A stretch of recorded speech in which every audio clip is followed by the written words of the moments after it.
Thank you so much for the presentation on disability rights. So we'll take questions from the audience, and please be specific which article or which person you are asking the question to. So you can just maybe say disability rights or child marriages and so forth. Thank you.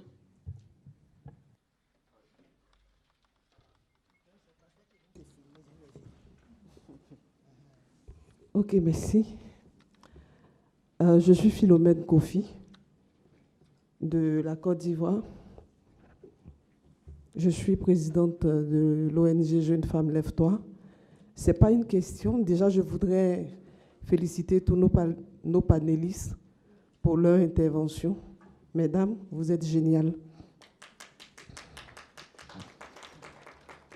J'aimerais apporter ma contribution sur la question de l'autonomisation des femmes. Parce que je me dis, si les femmes sont financièrement autonomisées, ça va régler beaucoup de questions de violence, des questions d'éducation. Parce que si elles ont les moyens, je pense qu'on pourra vraiment avoir une avancée en ce qui concerne leurs droits. Donc, voici ce que nous faisons en notre sein. Je disais ce matin, pour moi, l'autonomisation des femmes ou... Sorry to cut you short. I'm cutting you short. Can you just go straight to the question because we've run out of time? No question. Contribution.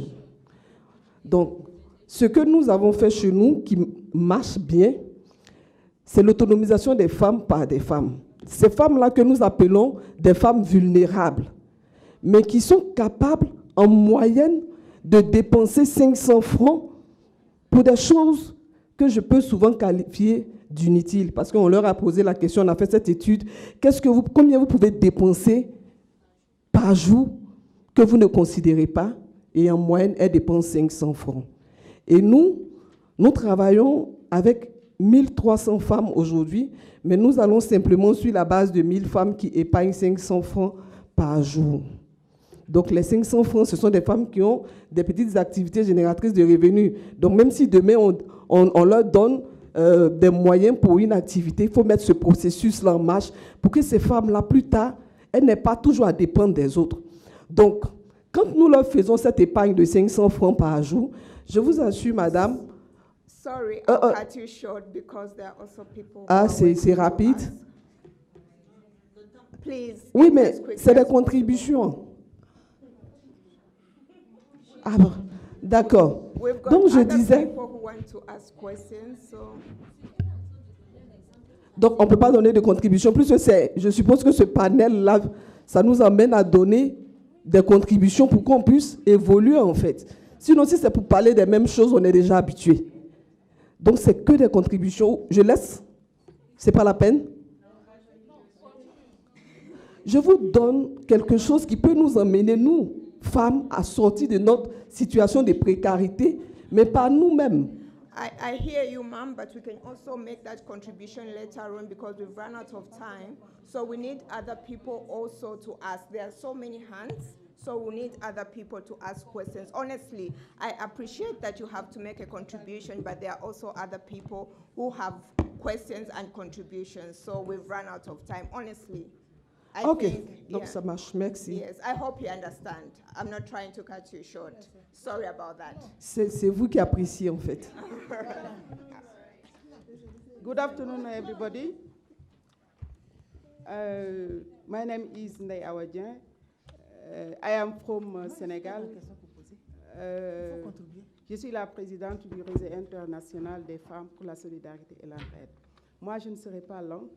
Bon, par contre, je ne suis pas d'accord quand on dit que les femmes, avant d'être autonomisées, pour moi, il faut avoir de la protection. Je voudrais me poser une question. Je l'ai entendu dire l'avocate, qui a dit que 8000 filles quittent l'école à cause de la grossesse en Tanzanie. Alors, je ne peux pas comprendre. Est-ce que c'est des filles mariées ou bien c'est des filles qui ne sont pas du tout mariées? Je voudrais également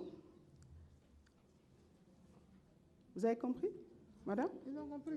Très bien. Voilà, je voudrais donner une recommandation par rapport aux jeunes filles handicapées pour un suivi, pour leur encadrement et l'éducation, et pour qu'elles puissent rester à l'école. Bon, comme nous avons un contretemps nous avons un problème d'heure, moi je m'arrête à ça.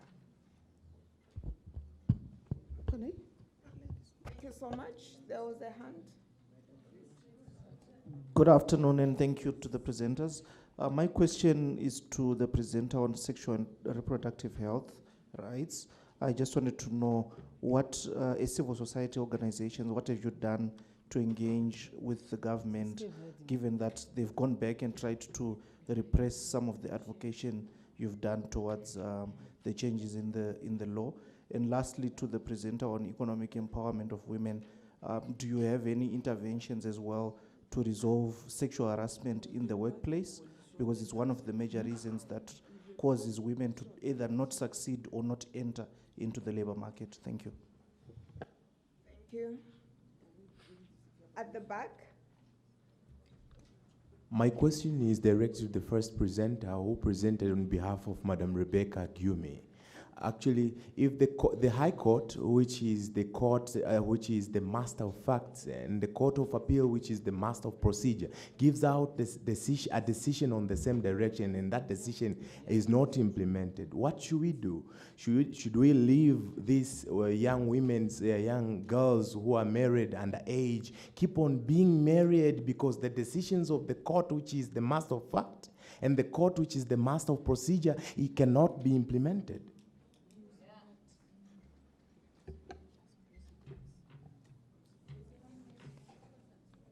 Yes. Okay, thank you. My name is Dr. Maria Musa. I have a question for the first presenter.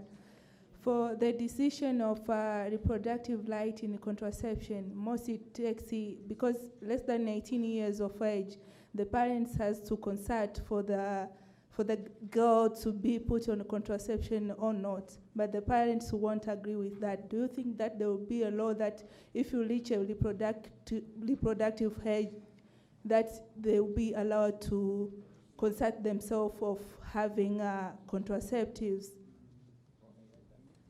That age will be, because they start ask like again? I'm a bit confused. Okay. I'm saying that the reproductive age in which the girls start menstruation is from 9 years, 10 years, 13 years, and those who are late, they will go up to 15 years. But we know after menstruation starts, that is the reproductive age. So the girl can get pregnant at any time.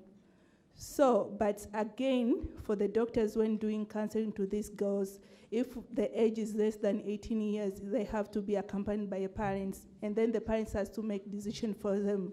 And the many African parents don't agree with starting the contraceptive method before, for the girls before the age of 18, that you can make your own decision. So do you think that we can create a law that will allow these girls to make their own decision when they start reaching their reproductive age? And another recommendation, I think we should we should let the healthcare,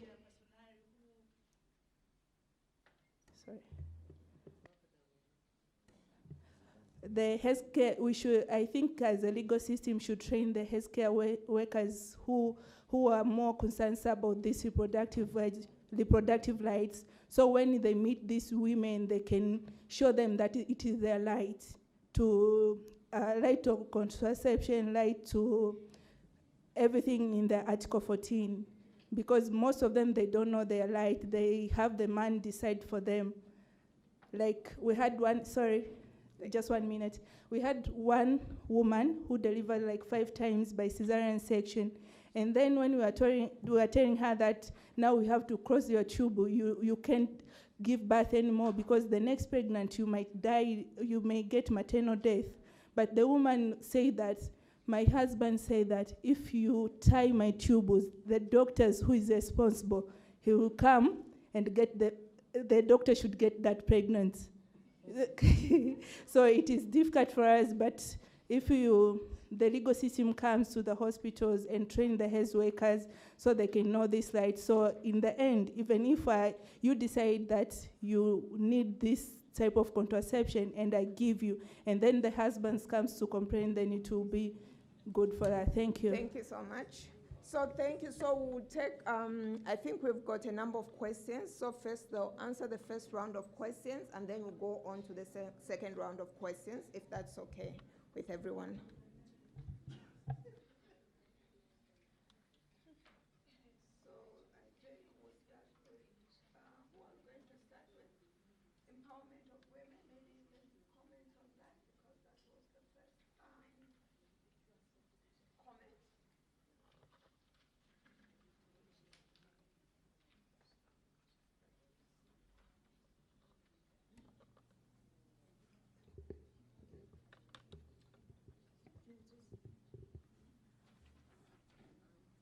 Merci.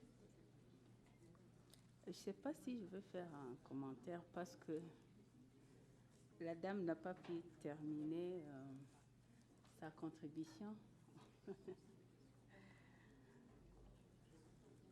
but you can just maybe talk to that. So you want to pass? So she's talking about empowerment of girls and women, what needs to be done and so forth.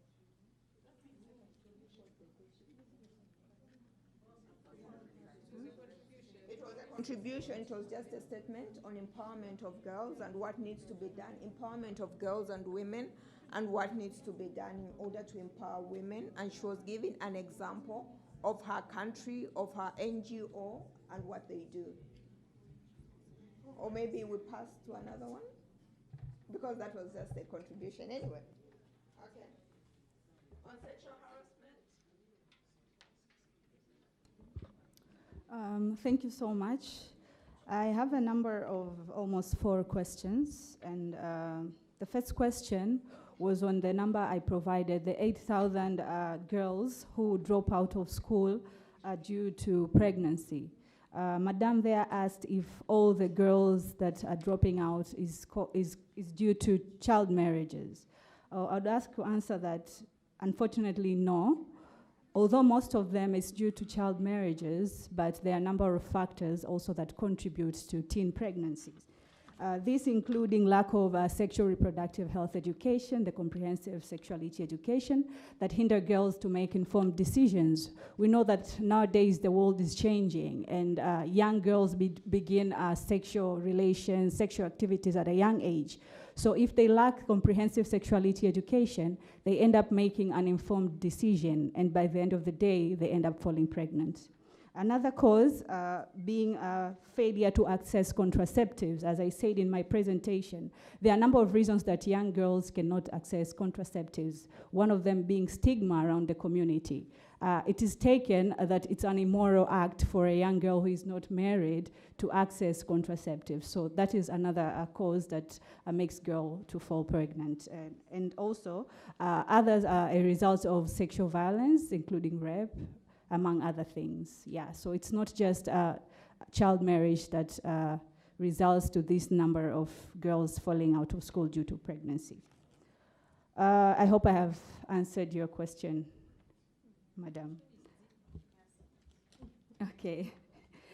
Another question was, what are CSOs doing to encourage the government to amend the law? So in my presentation, I'd mentioned that there was a decision from the Court of Appeal in 2019 addressing and requesting the government to amend the Law of Marriage Act of Tanzania that still allows child marriages. So what are CSOs doing? CSOs have been in the front line to push and lobby the government to amend the law. Personally, I was working with Rebecca. We even went to see the Minister of Constitution and Legal Affairs. We went to the Minister of Gender. We saw the parliamentary speaker just to lobby on this issue. But it looks like the agenda is still so comprehensive because the government said the topic of child marriage in Tanzania cross-cuts among religion, customs, and traditions. So there was a need for the government to go back to the community and collect views. So the process is still stuck in that area. So the CSOs have been lobbying with the government, but also trying to call for government accountability in relation to obeying the independence of the judiciary and the rule of law. But also, apart from that, we have tried to sensitize the community into calling for public action in relation to the amendment of the Law of Marriage Act. I hope I have responded well. The next question was, what should we do if the decision of the court is not enforced? Should we just let girls marry? So this actually literally falls to individual and community efforts, and we as stakeholders, how are we trying to address this issue? Because child marriages is a serious issue, not just in Tanzania, I believe in most African countries. So what can we do? I feel like even if we have laws that protect all girls against child marriage, it also comes back into the mindset. It comes back to community and religious and customs and traditions. So what we can do, even if you have a law, it will only end being like we are closing the door and while leaving the window open. Perpetrators still use the law as a loophole, of course, but we still have a huge job to sensitize the community into abandoning these bad culture and traditional practices that marry girls at a very young age and robbing them their right to education, subjecting them into generational poverty, etc.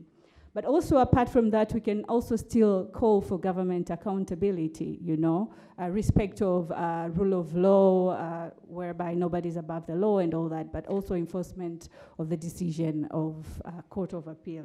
But also we, as stakeholders, can come up with a huge campaign against child marriages that will actually hold the government accountable in relation to that as well.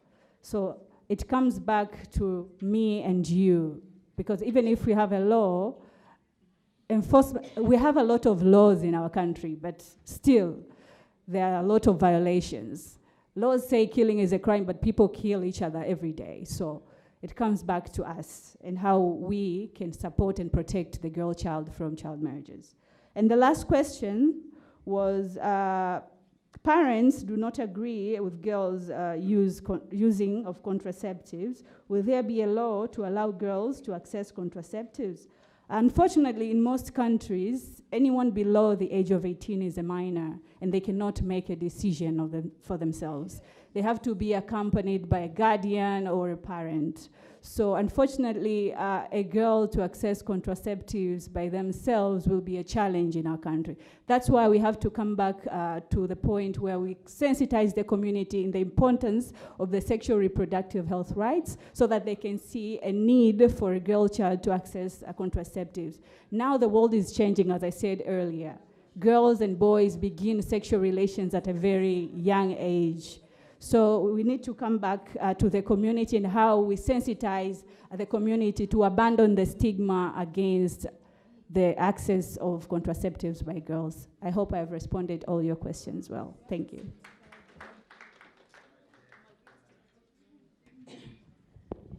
Maybe just a comment on that. So in other countries, if a girl is above the age of 14, they're able to get contraceptives because they say it's for the benefit of that girl. So if the operation or the procedure or whatever the medication is for the benefit of the girl, then she'll be able to get contraceptives. So maybe we can, I don't know, so maybe we can borrow from other countries or... So the second round of questions.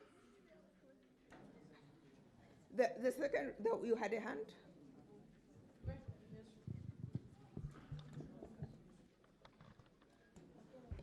Bonsoir à toutes et à tous. J'ai pour habitude de dire que tout est politique et nous savons que c'est la politique qui régit nos sociétés. Et ma question est pour la dame du Congo. Burundi. OK. Elle a dit dans sa présentation qu'elle faisait partie de l'exécutif, n'est-ce pas? OK.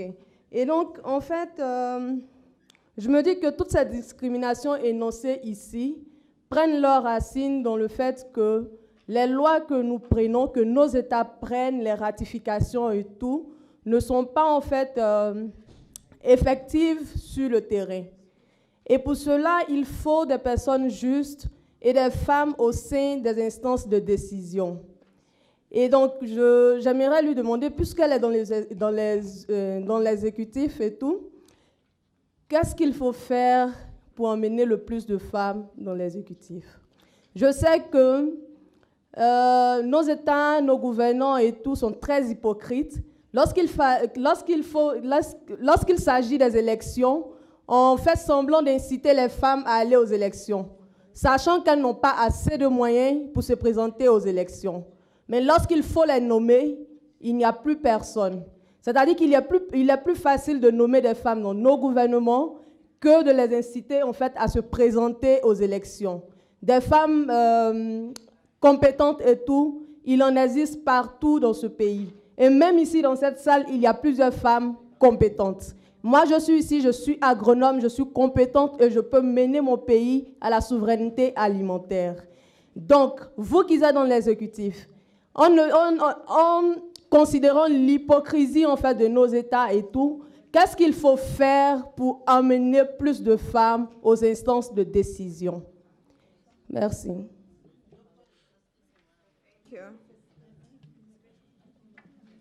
Yes.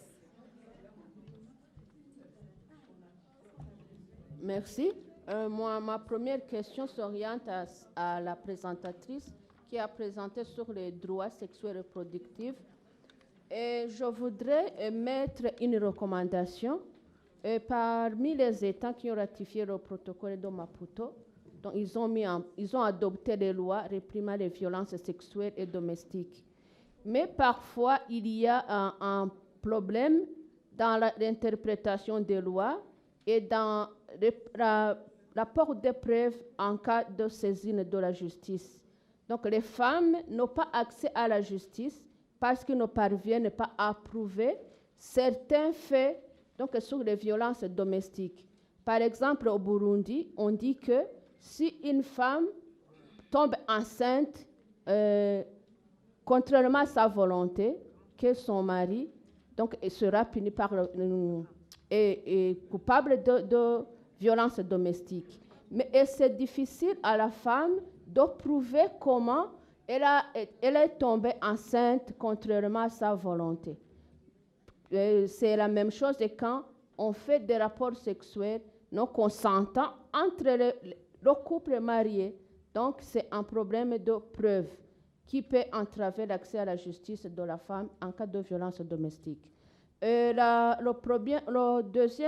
deuxième problématique, c'est le harcèlement sexuel qui peut se commettre à la maison ou au domestique, mais qui est joli au comportement des femmes.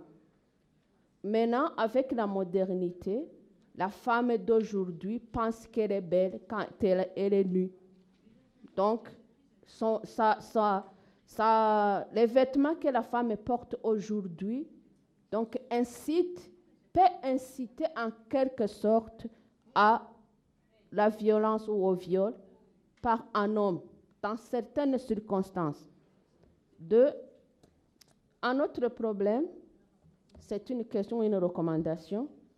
Sur l'article 14, on parle de la légalisation de l'avortement en cas de viol.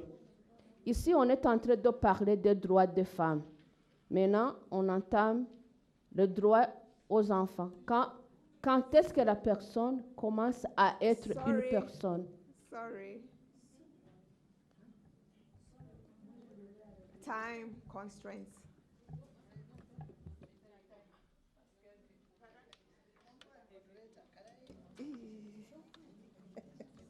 Merci bien, je suis Kwame Asiata et je viens de la République de Côte d'Ivoire. En fait, la préoccupation que je pose là rejoint celle de ma collègue, la toute dernière qui est relevée. En fait, il y a un point qui pourrait constituer, en mon sens, un obstacle à la domestication du protocole de Maputo, notamment l'article 14 sur le droit, je reviens sur le droit à la santé reproductive. Cette question-là revient régulièrement et la question est que, est-ce que le droit à la santé reproductive, notamment la pratique de l'avortement, même médicalisés, est-ce qu'ils ne constituent pas aussi un obstacle au droit à la vie? Donc, c'est la première question que je pose. Et la seconde question, c'est juste une recommandation. S'agissant bien sûr des personnes... Sorry, I think... Bon, ce n'est pas une recommandation, je reprends peut-être que le thème est chaud. S'agissant des personnes, des femmes en situation de handicap. Ces femmes-là, l'indice sigma, montre que les femmes en situation de handicap sont des personnes vulnérables et le taux VIH est élevé dans cette catégorie de femmes. C'est cette précision-là que je voudrais faire. Merci.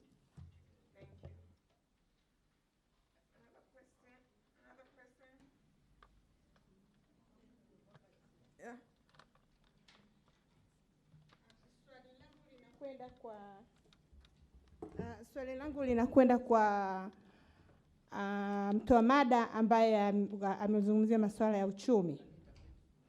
Na swali langu ni kwamba... Sorry. Interpreters, can I assist to translate to you so that you can pass it to the audience? She's asking a question in Kiswahili. Can I assist to translate so that you can relay to the audience? Interpreters. Let me use my Kiswahili language because I'm conversant to talk about it. That's what I'm trying to assist. Okay, fine. I'm asking the interpreters, can I relay the question in English so that they can interpret to the audience? Okay. I'll be repeating. Ongea taratibu, mimi nitakuwa naeleza Kiingereza. Sawa, asante. Ninatamani kujua kama ni harakati gani she would like to know which strategies zinachukuliwa na wanaharakati that are being deployed by all civil society organizations, activists, kuwawezesha wanawake, to enable women, to empower women, kujua umuhimu wa kumiliki mali, to understand how important it is for them to own property, their right to property. Ni kweli kwamba wanawake wanawezeshwa. I know she's saying she knows that she understands, I think in some countries, that women are empowered to a certain extent, I think reflecting what the minister said yesterday. Lakini umiliki unakuwa kwa wanaume. But invariably, particularly with regard to ownership of property, it always comes in the name of the men or the names of the husbands. Nikiwa kama wakili na mwandishi wa habari, I happen to be an advocate, but also a journalist. Wanawake wengi wanateseka, hata wasomi hawamiliki mali. Harakati gani zifanyike? I'm very much aware about how difficult it is for women to own property, even when they are well educated. So I just want to know what are the strategies that could be deployed for women to be able to exercise that right. Nashukuru na hongereni kwa mada nzuri. She congratulates you all for the good presentations and also thanks everybody for their input. Thank you so much. So maybe we should answer some of these questions before we can decide on the next.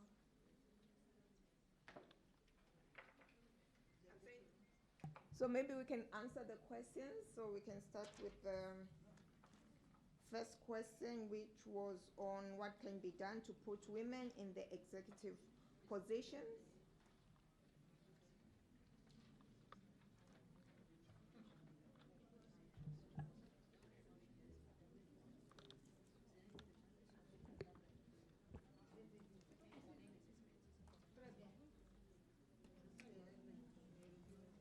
Merci.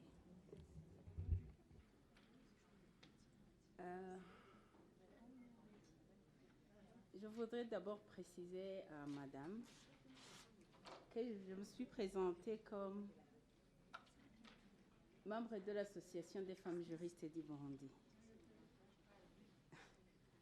L'association qui œuvre pour les droits des femmes et des enfants et la lutte contre les violences basées sur le genre. Je ne me suis pas présentée comme quelqu'un de l'exécutif. Mais je peux essayer de répondre à ta question. beaucoup de femmes ne se présentent pas aux élections parce qu'elles n'ont pas confiance en soi. C'est la raison pour laquelle j'ai donné un exemple dans notre pays. La Constitution, dans cette disposition, il est accordé un quota de 30% pour les femmes dans les institutions publiques. Puisque les femmes ne se présentent pas suffisamment aux élections pour avoir les postes, peut-être que je dirais destinés aux femmes. Je ne sais pas si j'ai pu répondre à ta question. Oui. Cependant, j'aimerais souligner que les femmes ne se présentent pas parce qu'elles n'ont pas confiance. Pas parce qu'elles n'ont pas confiance en elles, mais parce que la société ne leur a pas donné ce choix. Les femmes n'ont pas été à l'école. C'est dernièrement qu'on a commencé à scolariser les femmes. Les instances décisionnelles, la politique et tout est du fait des politiques, des hommes. Et donc, il y a tout ça, il y a une mainmise et il y a la violence au sein de la politique. Thank you. Thank you.